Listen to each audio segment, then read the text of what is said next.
LGNS लेख्नु भएको छ हैन LGNS यानी कि यही टोकन पकेटमै तपाईले पाउनुहुन्छ हैन र तपाईको यो कोइन भनेको वेब स्वाप साथै तपाईको बाइनान्सको वेब पोइन्ट 3 मा अथवा टोकन पकेटमा अथवा ट्रस्ट वालेटबाट चाहिँ किन्न सक्नुहुन्छ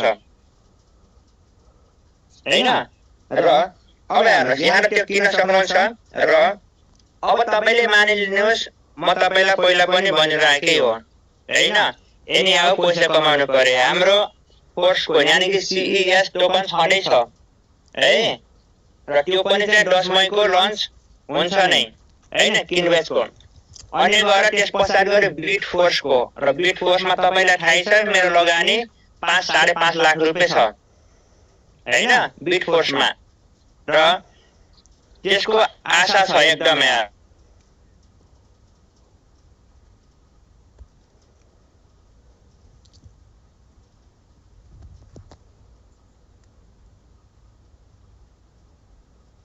अनि मेटा फोर्सको चाहिँ जति पनि इन्कम आउने छ त्यो भनेको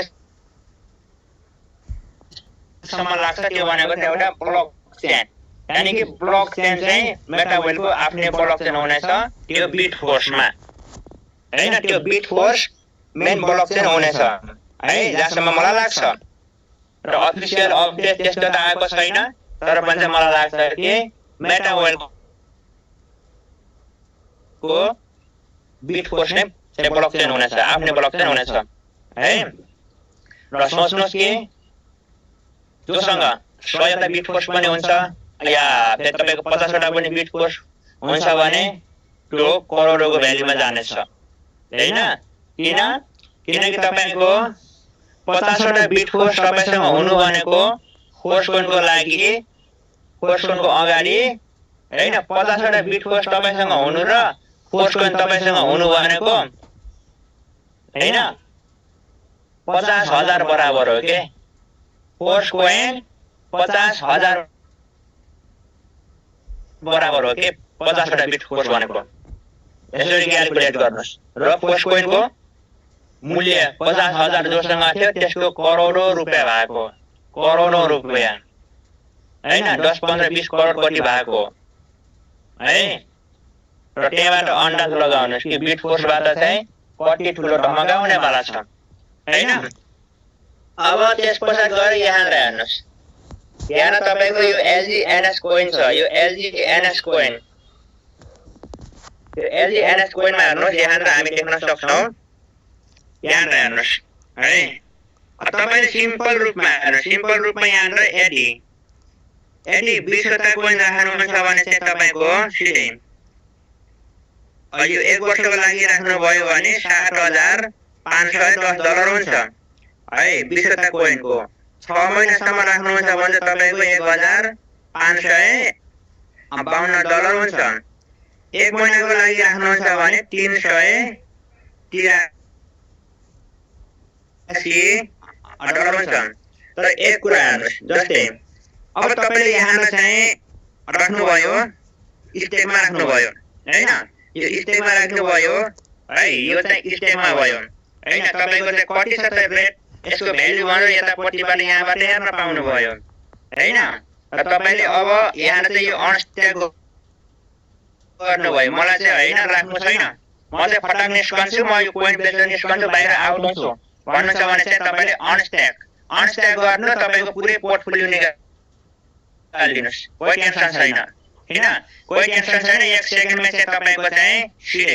सिधै चाहिँ तपाई के आउँछ सिधै चाहिँ तपाईको वालेटमा आइहाल्छ कोही टेन्सनको कुरा छैन है अब हेर्नुस् यहाँनिर अब मानौं तपाईले यहाँ चाहिँ 20 वटा ल 20 वटा चाहिँ LGNS किन्नुहुन्छ भने चाहिँ तपाईको अमाउन्ट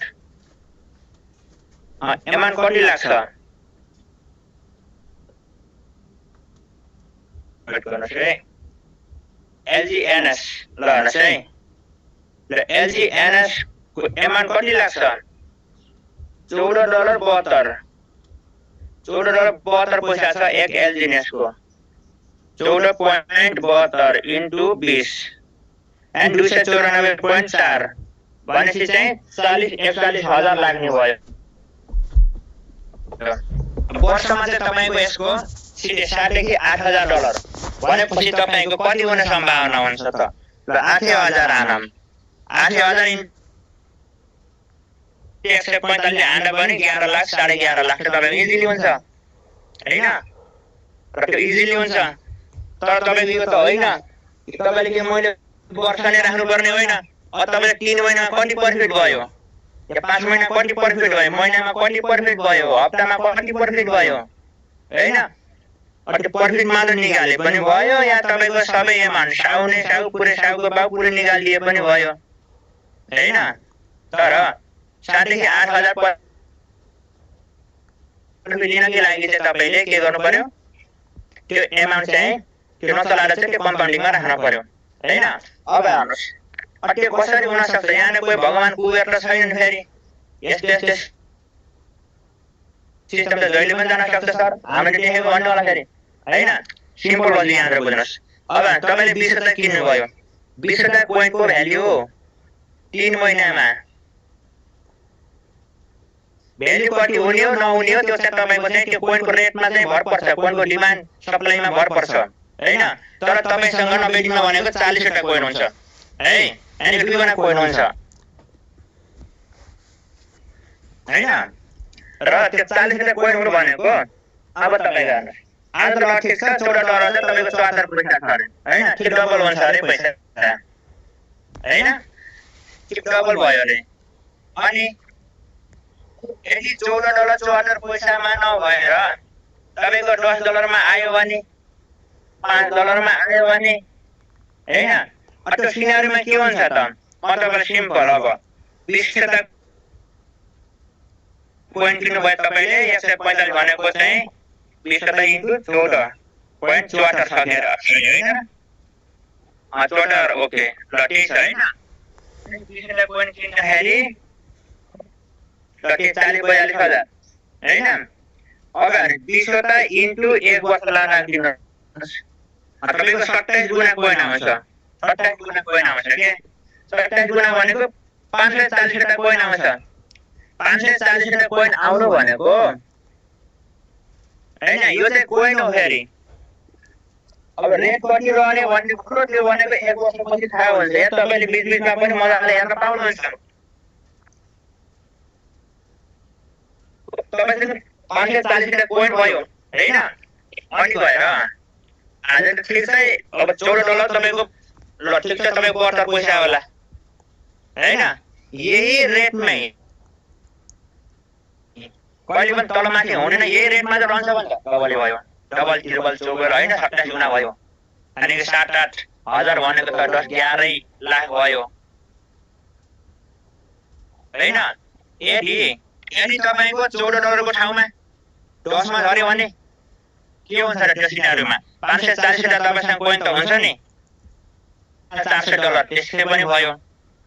$500 मा आउँछ भने पनि $2,700 यसै पनि भयो। लगाएको कति हो तपाईले? $300 पनि लगाएको छैन हैन? र फेरि $4 मा पनि आउँछ भने $2,180 भयो। $1 मा पनि आउँछ भने $540 भयो। यानी तपाईको एमाउन्टको डबल त यसै पनि भयो नि, $1 मा पनि आउँछ भने। अब यो सिनारीमा हेर्नुस्, $20 मा जान्छ भने $10,800 हैन?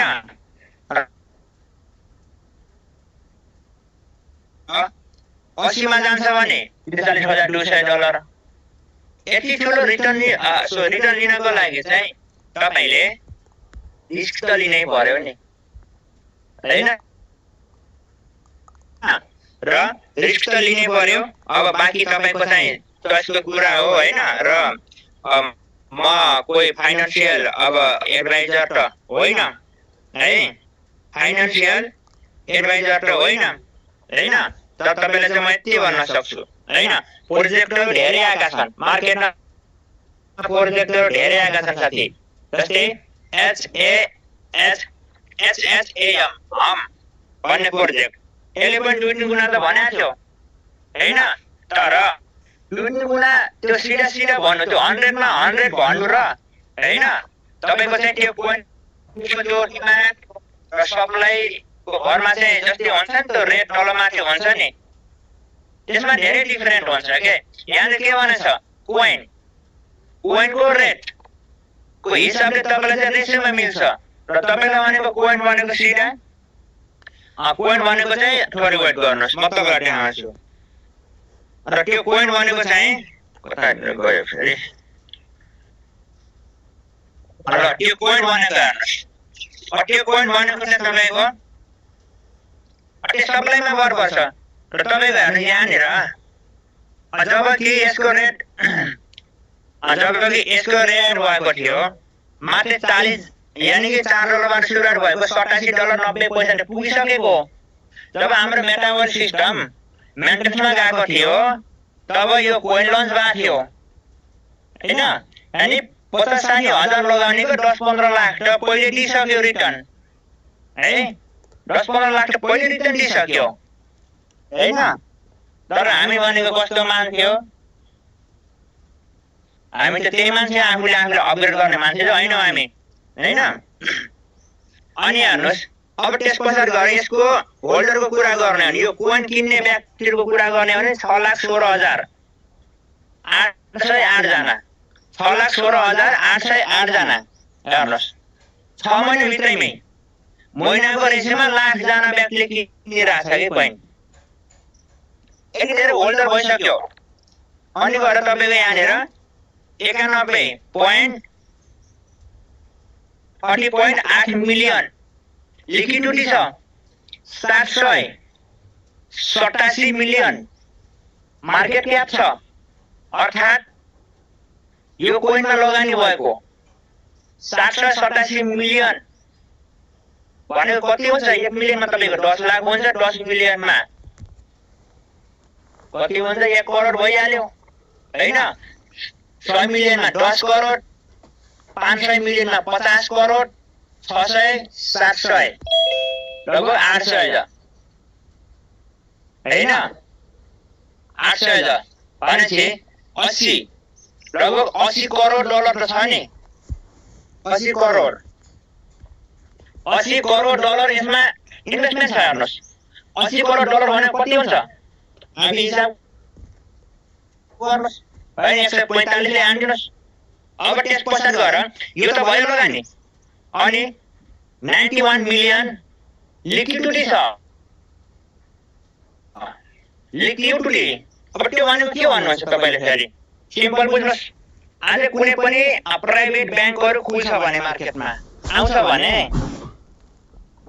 उले आफूले ब्याङ्क खोल्नको लागि उसलाई सरकार मान्यता प्राप्त चाहियो र त्यो ब्याङ्क कतिको मजबुती छ त र त्यसको लागि भनेको त्यो ब्याङ्क सञ्चालन गर्ने व्यक्तिले कति लगानी लगाउँदैछ त पहिला आफ्नो हैन त्यसबाट डिसाइड गर्ने हो है र त्यसपछि तपाईको चाहिँ जस्तै कि क वर्ग घ वर्ग ख वर्ग ङ वर्ग छ वर्ग भन्ने चाहिँ तपाई के गर्छ त भन्दा उले त्यसरी चाहिँ त्यो रेसियोमा प्रमाणपत्र लिन्छ हैन अब हेर्नुस् यदि क वर्गको चाहिँ तपाईको चाहिँ उले चाहिँ त्यो ब्याङ्क खाता यानी कि त्यो ब्याङ्क खोल्दैछ उले प्राइभेट भने उले यदि 100 अर्ब रुपैयाँ लाग्छ भने यानी कि क वर्गको लागि चाहिँ 100 करोड रुपैयाँ उले जम्मा गर्नु पर्यो हैन अनि गएर उले ब्याङ्क खोल्न सक्छ गएर बल्ल चाहिँ त्यहाँनिर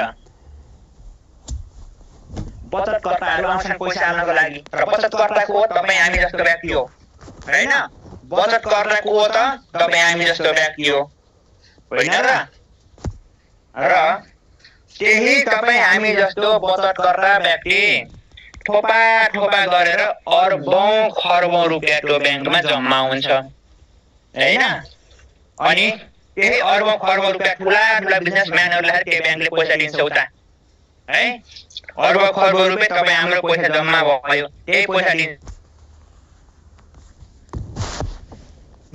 अब यो जग्गा हिँड्दै अझै पनि होला तपाई हामीबाट 5% मात्र लग्यो र 10-20% चाहिँ फेरि उता दियो भनेपछि हाम्रै पैसाबाट लुटुलुना कमाउँछ ब्याङ्कले ब्याङ्क भनेको त पैसाको व्यापार गर्ने ब्याङ्क हो हैन अब हेर्नुस् त्यस पश्चात गएर चाहिँ तपाईको अब जनता पैसा माग्न आए, अब त्यो जनता पैसा माग्न आयो भने के हुन्छ त? त्यहाँ लिक्विडिटी चाहियो नि, होइन? लिक्विडिटी चाहियो नि भनेपछि मैले जम्मा गरेको छु र मेरो पैसा छ, मेरो पैसा छ भनेपछि मैले निकाल्न पाउने कि नपाउने? अब जब फेरि ब्याङ्कमा लिक्विडिटी छैन भनेपछि के दिन्छ उसले, होइन? अब निचोरी गु आउँछ, काटे खुन आउँछ, होइन? के दिने भनेपछि चाहिँ लिमिटेसन किन राख्छ? त्यो लिक्विडिटी के छ करमा हो, होइन? कि तपाईले दिनमा यति लाख यति हजार भन्दा बढी निकाल्न सक्नुहुन्न, किनकि उसलाई म्यानेज गर्नु छ। पैसा त लगानी लागिरहेछ, उहाँ गएर ब्याङ्कमा गएर चाहिँ ठुक्रेको त छैन, होइन? त्यसलाई भन्छ लिक्विडिटी। पुरैले